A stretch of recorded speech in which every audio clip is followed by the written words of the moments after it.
color of the clothes or the colors of anything around you, does it have some impact? You need to understand this.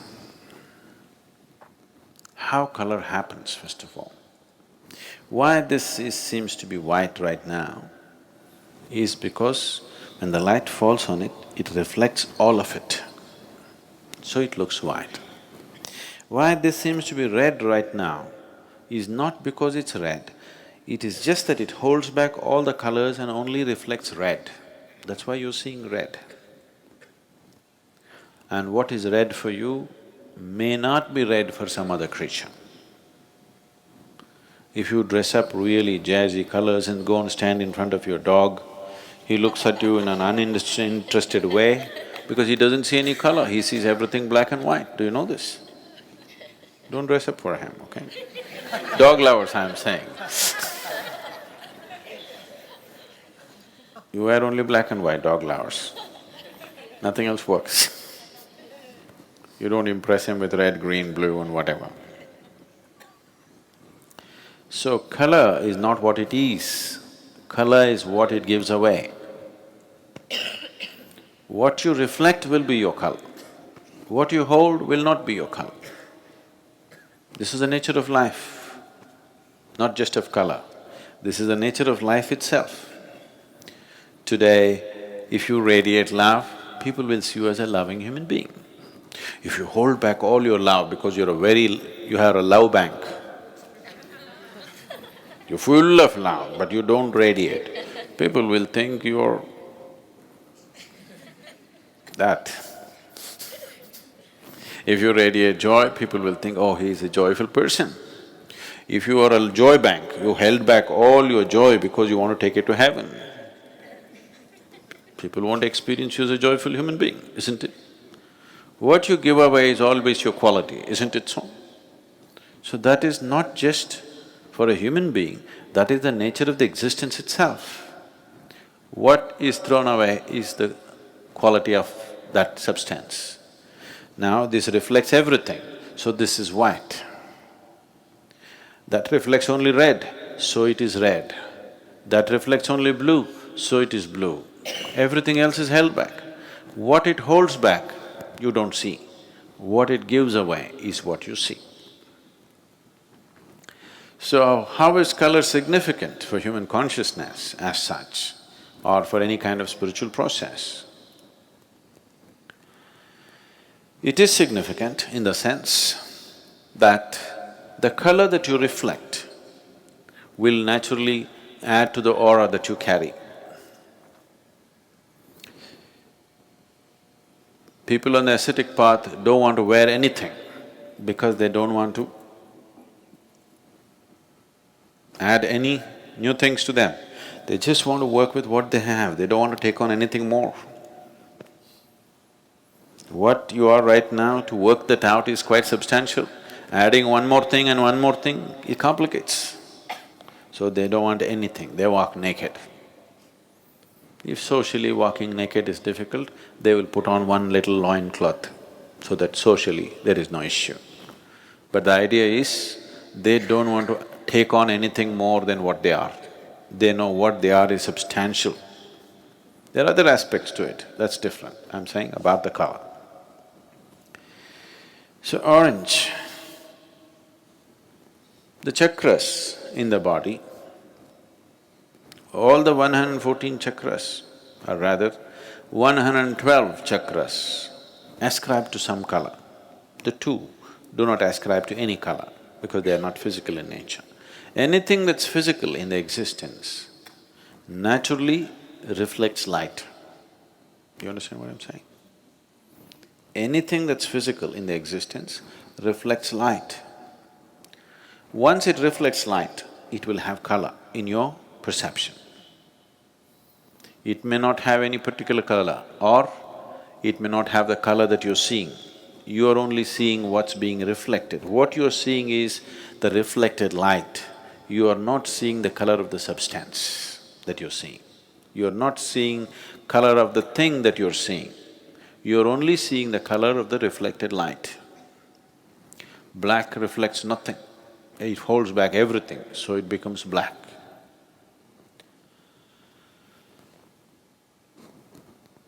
You see, we say the grass is green. No, the grass is not green. It is giving away green, so we see it as green. The sky is blue. No, no, no. Sky is not blue. You go there and see, there is no blue out there. Sky is blue for a completely different reason. Because the refraction quality of the color blue is different from the other colors, that's why the sky is blue. So why is it that spiritual processes, for different types of processes, we use different kind of colors is, those who are on a path where they don't want to gather anything, they will wear white. Those who are into a different kind of sadhana, if their sadhana is mild, but they're on the spiritual path, but they're involved with various aspects of life, they don't want to gather life around them. They want to be participating in life, but they don't want to gather anything. Such people will choose to wear white. People who are on a more intense sadhana, which is oriented towards a particular chakra in the body, which is known as agna, between the eyebrows, they will wear orange because the color of the chakra is orange. They want to radiate that color because the whole process is about enlightenment and reaching to that state of knowing, opening up that dimension of perception which is referred to as the third eye. So they will seek always ochre or orange color because that is the color of the agna. The yellow robes were worn by Buddhist monks because the process that Gautama gave to the initial stage of Buddhist monks was very rudimentary process. He chose this process for the people because it did not need any preparation, but he wants to cause a wave of awareness. That means he doesn't stay in any town for more than a day. Continuously he is moving from village to village, town to town. There's no time to prepare people for any kind of practice. So the practice that he gives them is very rudimentary, but still he's converting them into monks. He's fixing their life, but not giving them enough preparatory steps. So he told them to wear the yellow robe, because yellow is the color of the Mooladhara. The most basic chakra in the body is Mooladhara. So he wants them to be stable. For a monk, the most important thing is he practices stability in his life. So he just wants them to be stable. They don't have to fly off into a blissful experience, they don't have to get enlightened right now, they don't have to get anywhere. They just have to learn to be stable because he is preparing soldiers to shake the world with awareness. So he told them to wear yellow robes. Later on, when they graduated to what he called as arhats, the arhats in the Buddhist tradition wore ochre robes, that is orange, as all the Indian sannyasis wear. But then after Gautama passed away, when they tried to spread the Buddhist way of life,